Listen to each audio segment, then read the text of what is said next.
Debbie, I'm going to hit, oh, it already is recording and you're ready to go. Okay, sounds great.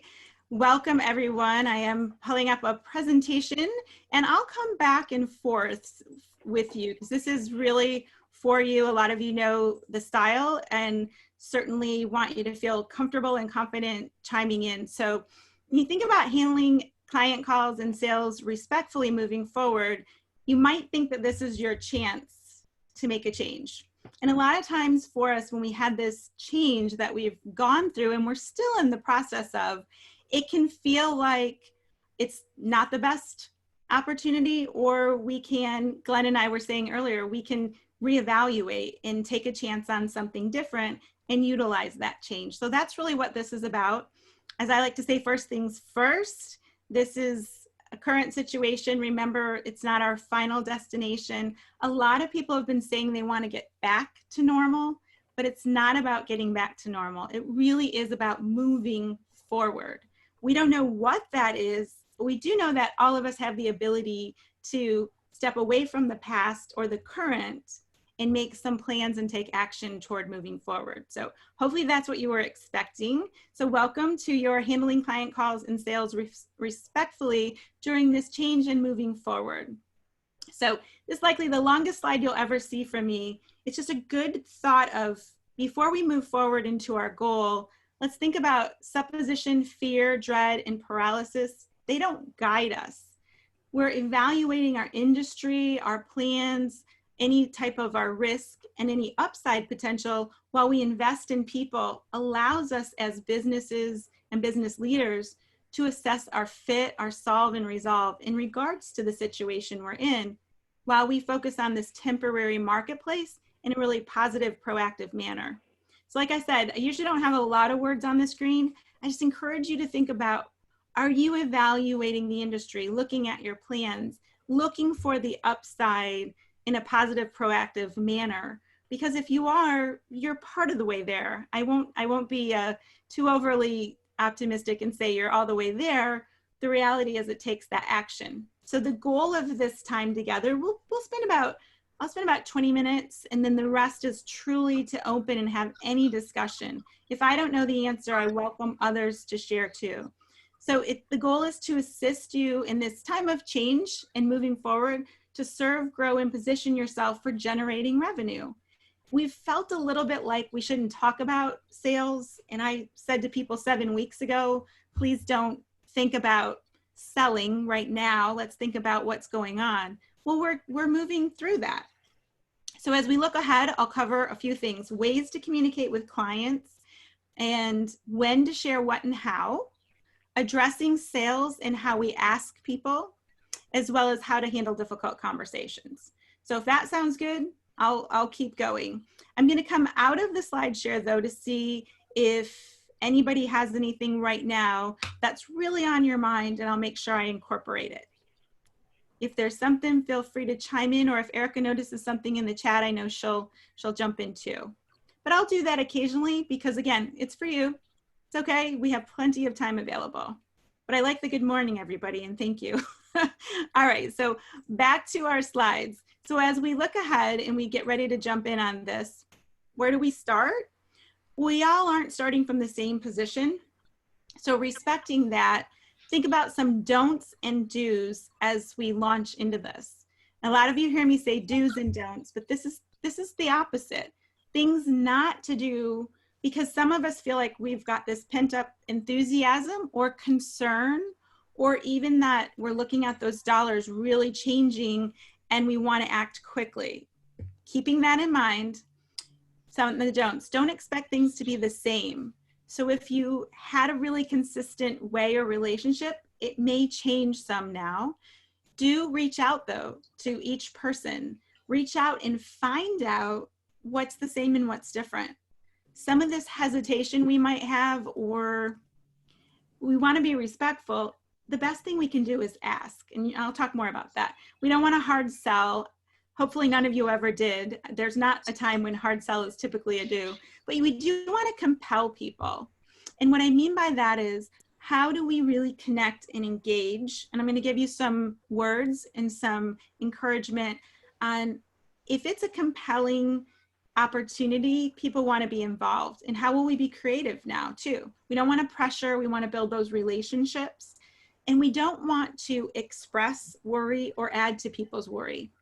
I'm going to stop there and give you a little bit. I don't want to sound like you have to be phony or overly excited. It's just we don't want to lead with that. Hey, I'm sure you're really nervous about. You notice I don't do that. When you were coming in on the session, which thanks for joining us, I was saying what's gone well or what have you gotten out of this that's positive. So we just don't want to add to people's concerns. We respect that people are likely somewhat concerned. We still want to be the person who adds to it. So we want to grow trust. I did a session on that and some of you were on there. I'll revisit that a little later. We don't want to tell people what they need or need to do. We really want to serve them. So if there were a theme to all of this, it's like, how can you serve your clients and customers now and in turn gain sales eventually? And it could be quicker than we think. And we don't want to discount. Instead, we want to make considerations. And if any of you saw, you can participate on the South Tampa Chamber and have like a hot deal. And you might think, well, Debbie, I am providing different pricing for people, but it's not a discount. I call it in this together. So I feel like if you think about, do you contribute to part of getting this back on track, then you're making a consideration. Once you start to discount, when you come out of this, that will be people's expectation of your norm. So be really mindful of it's not a discount, it's a consideration, or it's a one-time offer in order to move forward. It's really important to think about those as far as your dues so that you don't feel like at the end of the year, you just gave so much away in order to stay afloat that now people have a different expectation. So I'm going to stop it there for a second. Thoughts on the don'ts and do's, that tracking along with what people are thinking? Comments, questions? I'm seeing head nods, so that's good. Just know that you can jump in at any time if you'd like. Okay, so knowing that we want sales, but we certainly don't want to put people in an awkward position or discount, then what do we do? What do we do next instead? So we want to move through to ways to communicate with our clients. And you may call them customers or patients, certainly if you're a medical. Think about your website. Have you gone in and updated it? And these are things some of us do ourselves. You may have somebody who works for you who does it. It's really good to let people know if you're open. I believe we're coming right out of this, and this timing is terrific. Google recommends a banner or a pop-up so that people notice something different on your site. You might even want to put in a few frequently asked questions. Let's say Glenn wants to share some things that he does differently with his photography now, or perhaps it's the same. He may position it as frequently asked questions so that people notice something's different. We're not trying to bait people. We want to educate people. So your website's an opportunity. You could email people.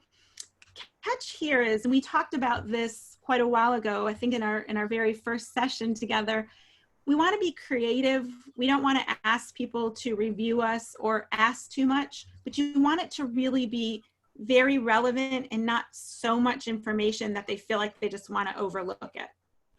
Phone calls are great. And we don't want to forget, old school making a phone call is wonderful. Some of you have probably talked to people you hadn't talked to in a while, or your conversations have been a little bit longer with them. So if you haven't done that, start that now. And the conversation is not, how are you? It's, hope you're doing well. It's, what are you doing that you're excited about? And you want to really position that phone call positively, because if you start with, how are you? A lot of people say, oh, I'm exhausted, or I'm tired of this, or I want this to be over. And now you've got to get out of that negative place. And so that simple question, changing that, can really make a difference in communication. And then social media, you can have different posts that you have. You don't have to be great on camera to go live if you have relevant information. That's key. If you get that in there, you might pick up different people.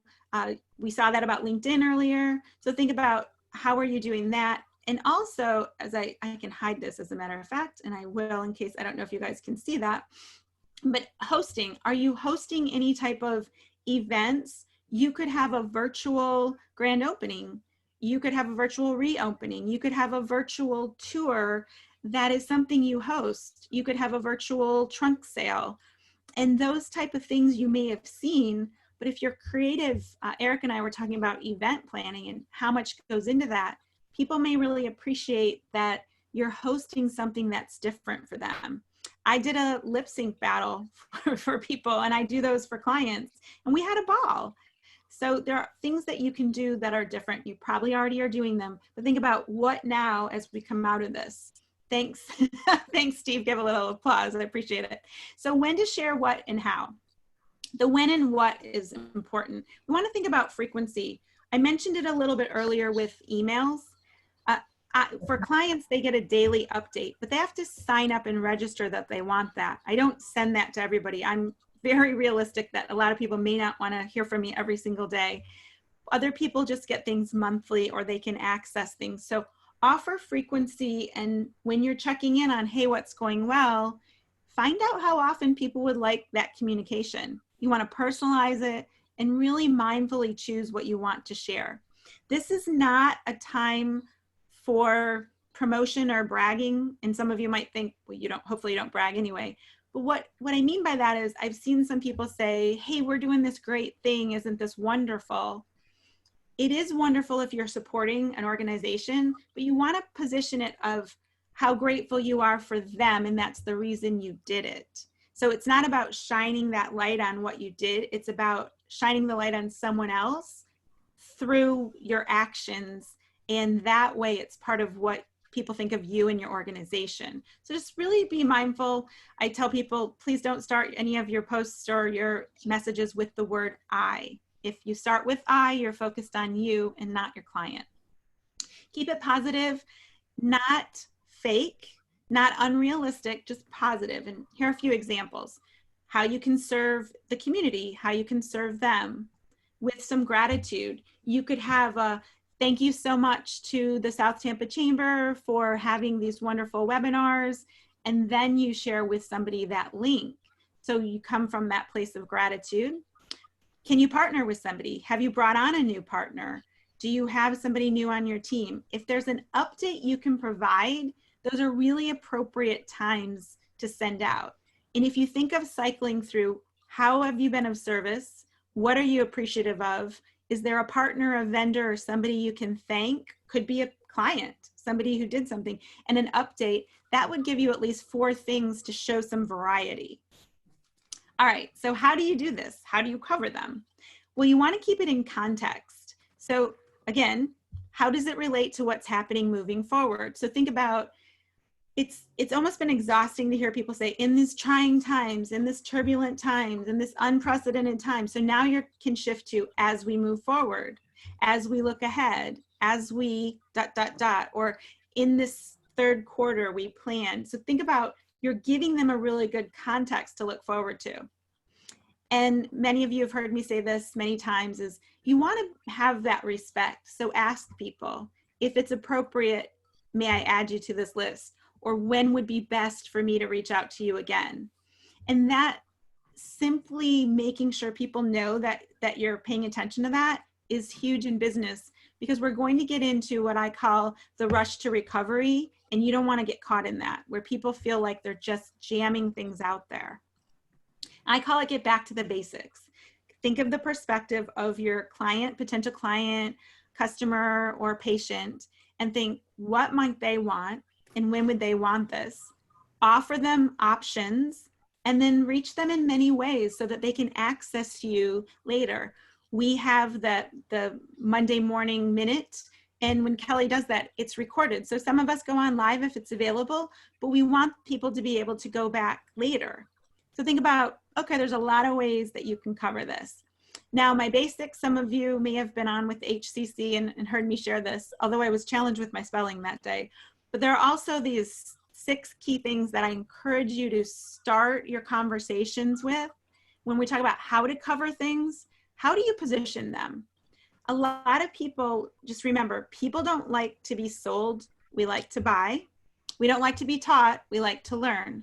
So if we know that you're coming from this position of telling us what's happening first, we trust you a little bit more. So the BASICS, yeah, I'm still not spelling this well. Anyway, B is because we haven't been in touch with you, we're offering you a complimentary service to do X. So you want to give that the background first, not just get your free this. It's different. A is appreciating or respecting. So you can say appreciating, you likely have a lot going on this first week back to full work when that happens.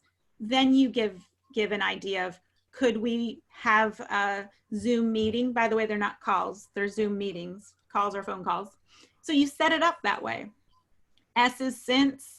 So since this has happened, since we've been in touch this full 7 weeks, and it's clear that you would like to move forward with this, when would you like to schedule it? So that's an example. I is in order to.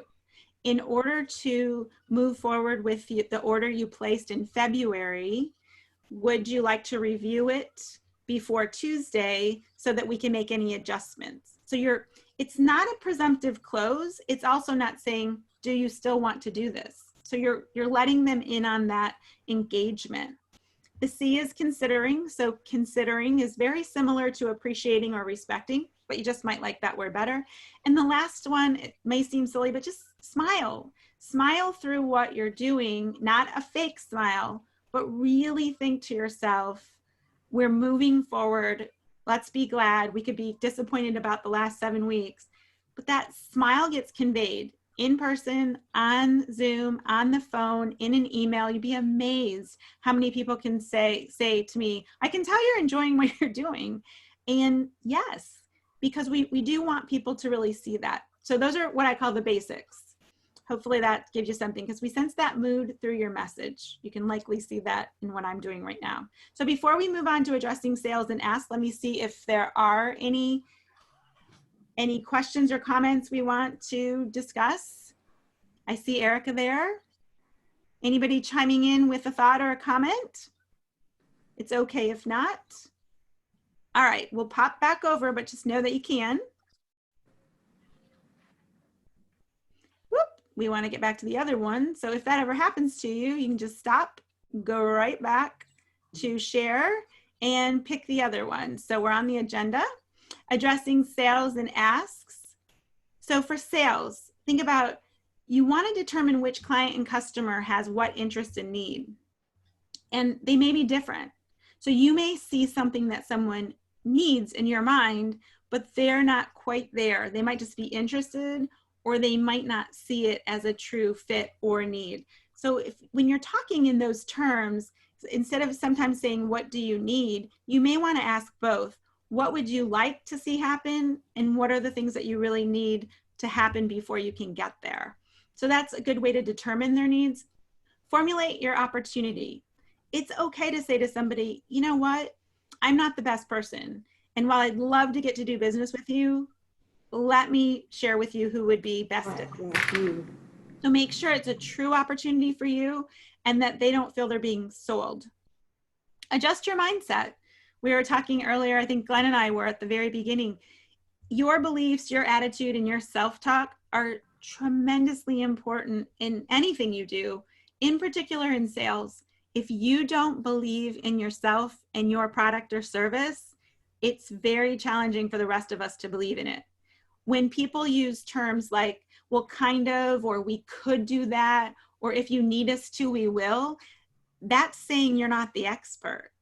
So we really want to think about our mindset of, where is our expertise? What can we offer that's of service and value? And then how do we convey that belief and that attitude, not only in how we speak to others, but really how we talk to ourselves before we even make that call or get on a Zoom meeting. So the mindset part we could talk about for an entire session, but audit your current sales strategy. What was your strategy that I've talked with some of my clients where they went around and they would see people. If you're in medical sales, if you're in some of these things where that face-to-face was so important, will that work in the future, and at what time frame, and how do you do things differently? You may send them a video. I've taped a lot of videos that just clients are using for their openings of meetings, and I'm not there, but it works. So if your sales strategy doesn't necessarily fit for how we will move forward in a manner that's a rollout, you can audit and adjust it. You can segment your markets. And that goes back to that communication we were talking about. Just using the chamber as an example, we could look at all of the members who have businesses that have been open, all the members who had businesses who were partially opened, and all of the members who'd closed businesses during this. And there might be different messaging or different events that Erica might look at offering. You want to be consistent, and in that consistency, yes, it ties back to the communication. It also ties to what that expertise is.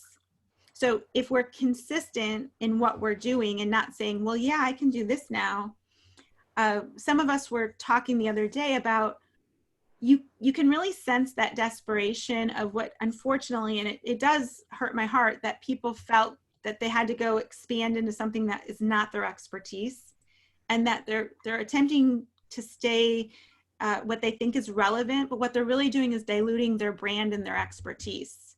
So I saw a lot of people going off into topics that probably weren't the best. So the consistency is not only in time and tone, it's in areas of offering. Now, if you've created something new that aligns with that offering, think of those basics, those words, and say, respecting, we used to do X, we now offer.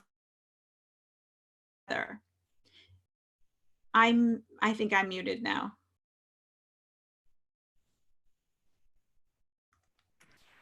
Okay. We can hear you, Debbie. Thanks. Thank you. I just saw everybody got muted. So I appreciate that, Erica. So that's what I mean by that consistency. And then coach others about these things you're hearing now and on other great webinars. Tanya was on and had great ones. Lisa did, Akash, so many people. I'm sure I missed someone because I wasn't on all of them, but I'm sure you've gathered other things. Take what you've learned over this time and create your own onboarding toward the future or reassessment that you're coaching others, and then ask for other people's input. This is a really good time to get feedback. If something worked in the past and people tell you it did, you know to continue it. If something bothered them and you're open for that feedback and you're not defensive, it's amazing what your clients and customers and patients will tell you. So being open to that coaching. So more sales ideas, inquire as to what they'd like, and what I say with care. So if they tell you, well, I'd really like my PPP to come through and I'd really like this loan, and it's not something you can impact, you want to listen and then think about, okay, it's not for you to solution, but ask how you could contribute. I don't necessarily mean money, but is there a resource? Do you have a person who could assist in making a phone call? Do you have somebody who could assist them with a payroll question? Do you have some expertise that isn't necessarily what they might think of, but could you contribute? I asked a client, what's one of the first things you're looking forward to doing? And that person said they wanted to have a lunch with their team.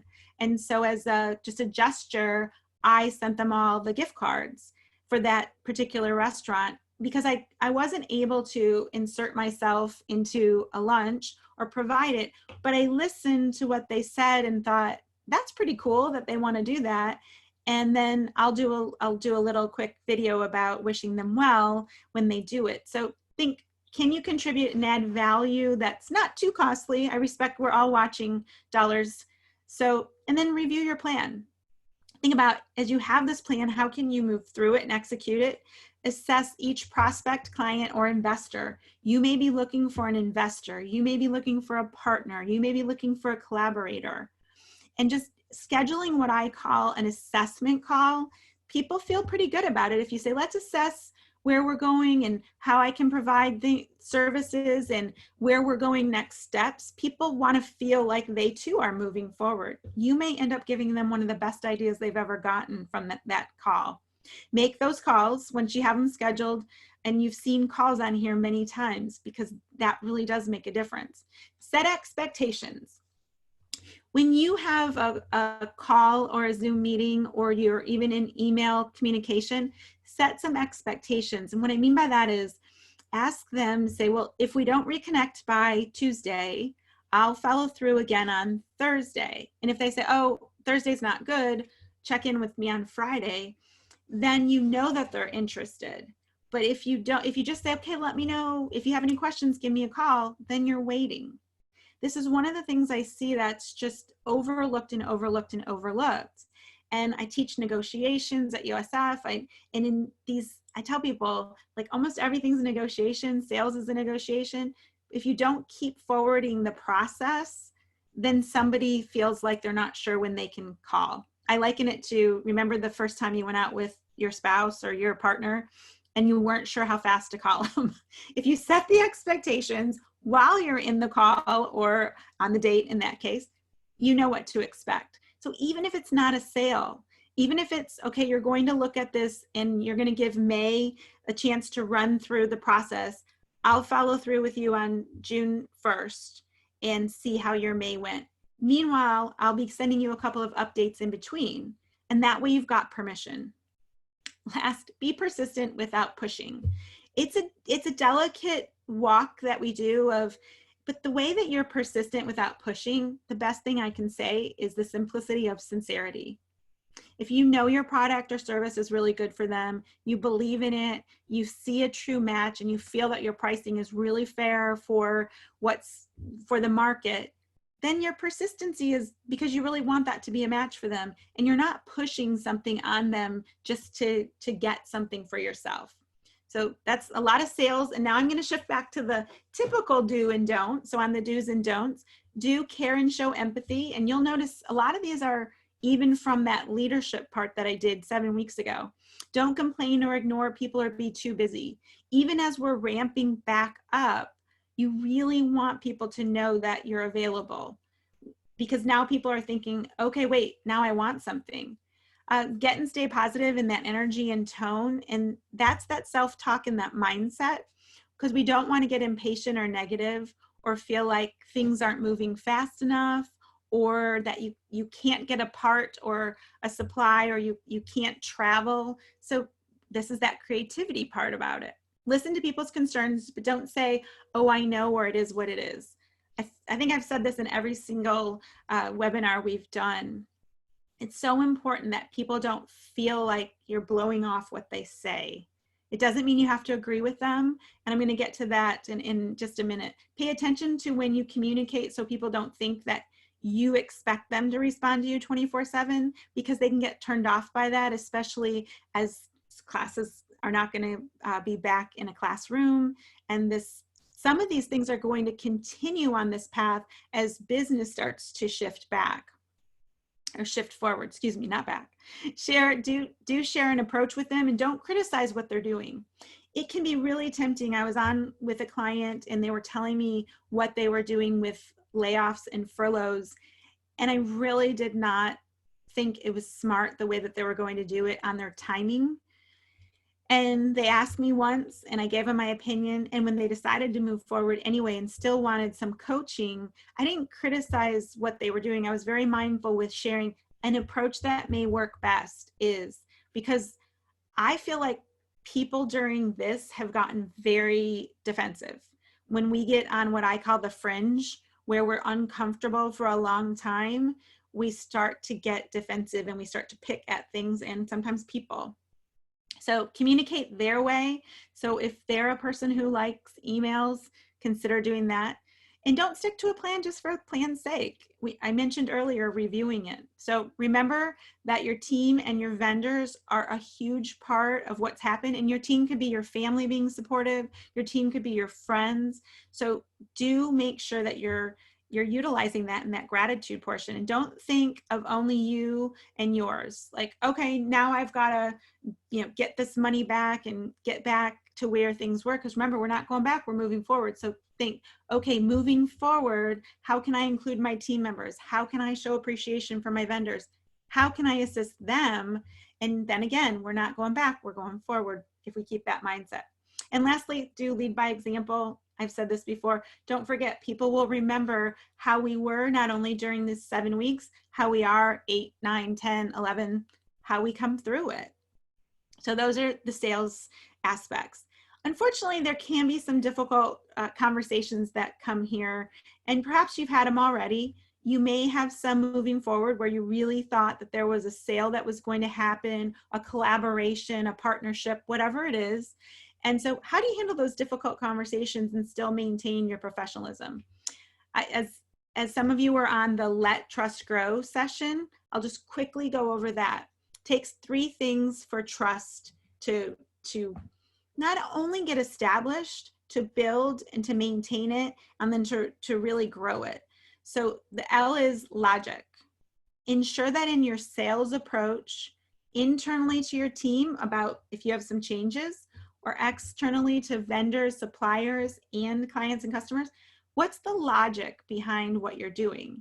You can't just say, well, trust me, it's going to work, or I have this gut instinct. A lot of us have that belief in ourselves.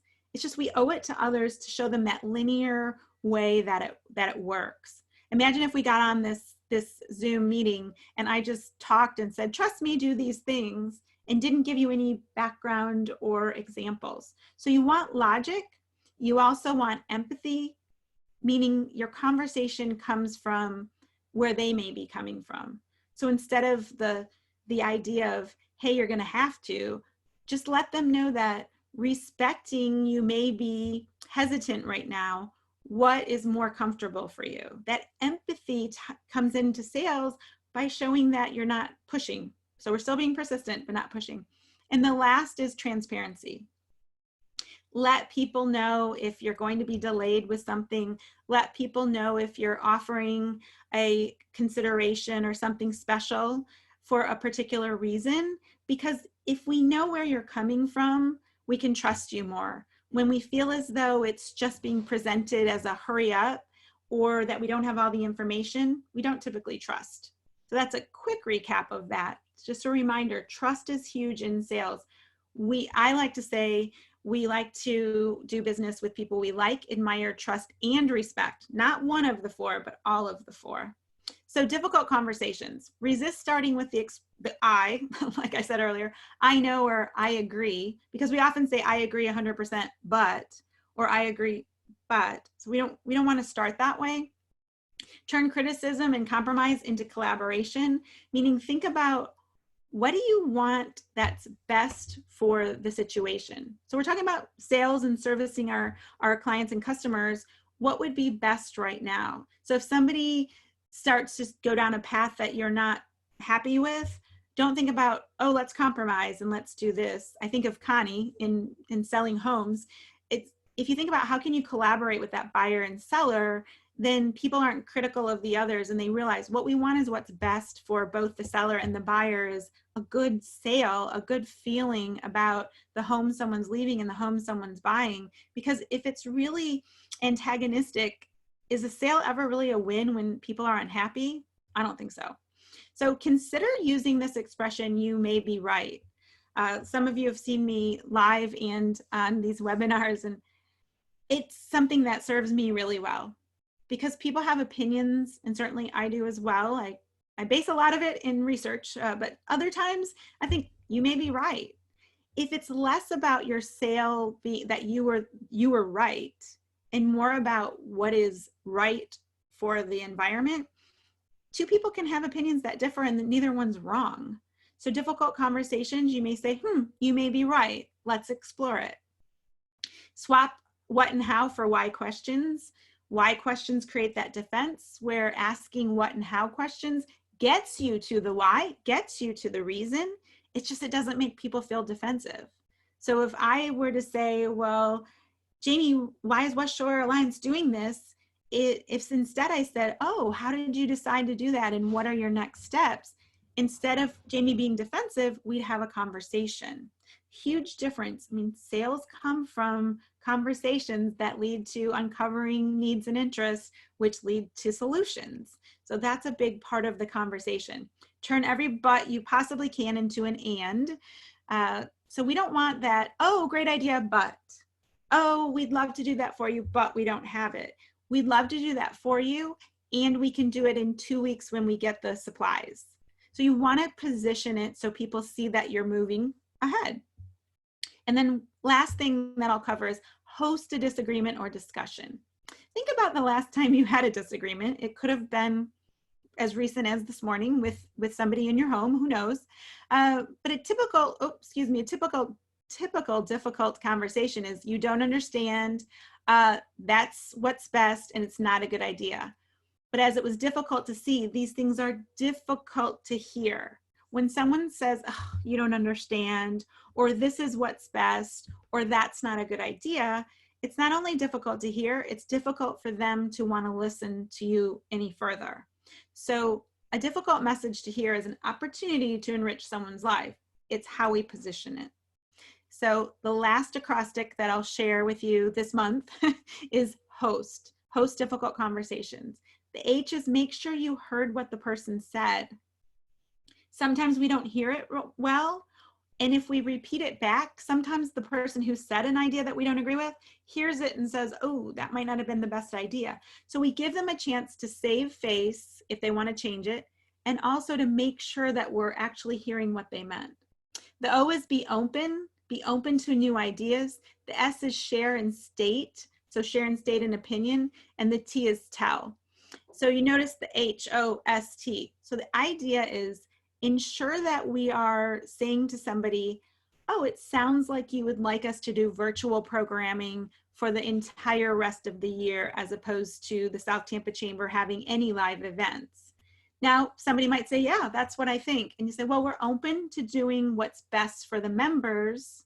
So even using the word open tells people that you are considering other things. And then if you say, considering we've had a good success over the last 2 months and other businesses will be moving into some live exchange, what about, and now we move into tell, because we've shared an opinion, what about we do something, schedule it in September and play it by ear until then. So instead of somebody saying, wow, I don't think we should have any live programs until next year, instead of saying, well, that's a terrible idea, and we shut the person down, we host that difficult conversation. Now, I know that's a simple one, but you can have it over anything in sales. Somebody says they're not able to have the carrying costs. You could talk to them about options by saying, sounds like you'd like some other options for your investment. I'm open to carrying some of those costs. Let me give you a few examples of how it works, and then you make your offer to them. So as we look back, we covered ways to communicate with clients, when to share the what and how, addressing sales and ask, and how to handle difficult conversations. So the goal was to assist you in this time of change and moving forward so that we can serve, grow, and position yourself for generating revenue. I'll come off the share now and see if there are questions or comments that you have for what we've done. We'll open it up.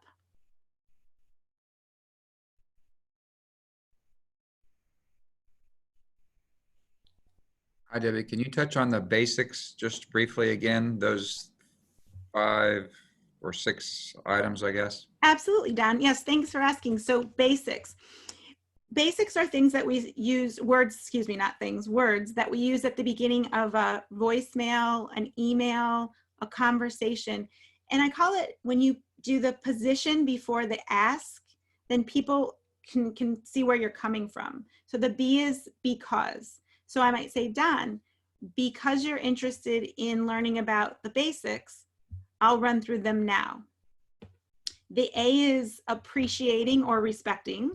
So you might say, appreciating we've been on this Zoom meeting for almost the full time. If you have additional questions, anybody can send me a message.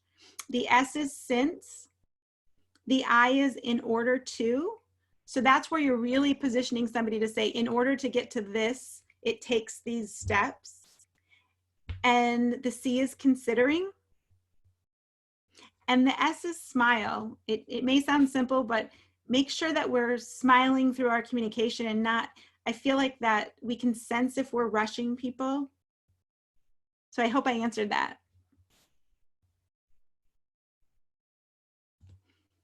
Well, I will share back as we get ready to wrap it up. We have, let's see, as we go through here, I'll bring back up any stay in touch if you, oops. So we think about what we want to do differently, stay in touch. You can get me almost anywhere under Debbie Lundberg, LinkedIn, Twitter. My email's Debbie@DebbieLundberg. I commit to you. I won't attempt to sell you something. If there's something I wasn't clear on and you have a question, please let me know. Instagram, 2 ways, Debbie Lundberg, or my podcast, The Business of Life Masterclass, as well as Facebook is Presenting Powerfully by Debbie Lundberg, where I do a video each day to give a simple tip, or you could call or text. As I said, you want to communicate with people how you want to be communicated with. So there's all my information. And just, I hope you'll look at this as this change that we've gone through is your chance to enhance your service and your sales to your clients moving forward. So thanks again. I'll stop it one last time and welcome any other comments or conversation, or you can open it up to socializing. Thank you so much, Debbie. This was wonderful. Those daily videos that you're posting on your Presenting Powerfully page, you presented something on this a few weeks ago, and I immediately reached out to you and said, we have to do this for the chamber. I think our members will find this so beneficial. I took several pages of notes. I see Jamie put the same thing in chat.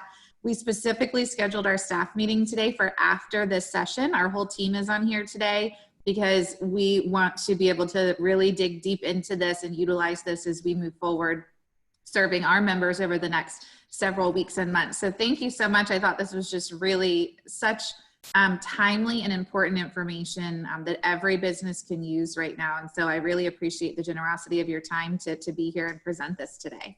You're welcome. Thanks. And David and I were talking at the beginning, it's as recent as yesterday, just some of the things that people have been asking about. So I'm glad on the timing, and thanks for including me.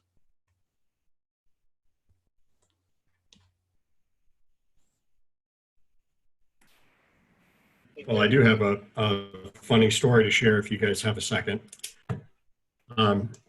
So I got asked to do a Zoom Thursday last week, and it was a presentation that was supposed to take place in our facility that was scheduled 3 months ago. And then, trying to figure out how to maintain that meeting, but do it virtually. It took us, we had to figure a whole new way of even marketing it and who was going to be able to attend. It was very simple. Then it turned into much more complicated because we didn't want to, we didn't have it set up like that originally. So in the end, it went out over the Hire Heroes Facebook Live page, and I had to come up with an hour and a half of talking points, right? So I had 5 presenters. It was me, my placement director, buddy of mine from General Dynamics, the MSPN lead nationally, and then the local military spouse network lead, and then one of my representatives on my team. And so I had to come up with an hour and a half talking points to present to them. And so I did, right? Nobody had it really thought out. We usually interact in a face-to-face, moment-to-moment, kind of play it off, whatever, and feel out the person. Doing it like this, knowing it was going to be fed live into Facebook, where it could have been, very dramatic with the responses or whatever, everybody was really nervous. So there did end up being 50 participants on the Zoom, and then it was fed into 2 groups live. So everybody in my breakdown had 10 minutes of talking points, right? So I do a 10-minute introduction, next guy 10 minutes, 10 minutes, 10 minutes, 10 minutes.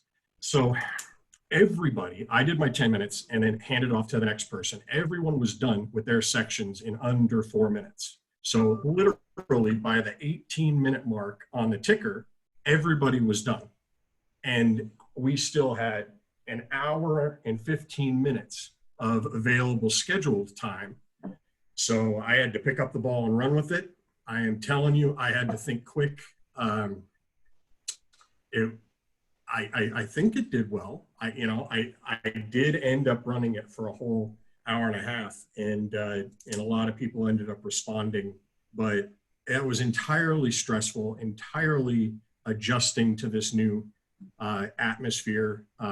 Because we didn't have the one-on-one engagement, the conversation fell very short, right? It was a panel Zoom, and it didn't have like this where there was 50, or 25 or however many that could actually communicate. It was run as a panel and then just a comment box. So it was really just filling time. And so I thought the way you did it, was really good. You shared the screen and walked everybody through, and you had your thoughts pre-done, and it did run the full time. So I just wanted to applaud you for that. I just had to go through this myself, and I had to make it up on the fly because everybody dropped the ball. So I just wanted to say that, Debbie. I think you did a great job. Thank you, Ryan. I appreciate it. And yes, presenting virtually is different than presenting in person. And it's part of that. You want to be well-versed, not rehearsed, and you want to make sure that you allow for not letting yourself get in your way and giving people a chance to have that time. So I'm glad you had success with it. And I appreciate the comment. And I think we're going back to Erica or Kelly. I'm not sure, but I do appreciate everybody being here. And I want to give the chamber the opportunity to say whatever they're closing so I don't talk over. Well, thank you again, Debbie, so much for being here with us today. Hello, it's wonderful to see all of you. Thank you for joining us on this Tuesday as well. I apologize that I was late to join you. Just got off a call with Tallahassee and about to get on another one. So lots of information to share with you in the upcoming hours and days. But I hope you all enjoyed this webinar today. We did record it. We'll have this up on our website. And for those of you that may have missed some of Debbie's previous presentations, those are available on the website as well. But I really appreciate it, Debbie. I think it was great information, so very timely. And I'm sure if your time permits, we'll be welcoming you back as we move into a transition period over the next couple of weeks. So thank you again. If there's anyone who has any questions or if there's anything that you need, feel free to reach out to us here at the Chamber office. And although our formal presentation is over, I will leave the Zoom room open for about another 10 minutes or so. So please feel free to continue to network with each other, and we'll go ahead and unmute the room as well. But feel free to continue to connect and network, and we look forward to seeing all of you again very soon.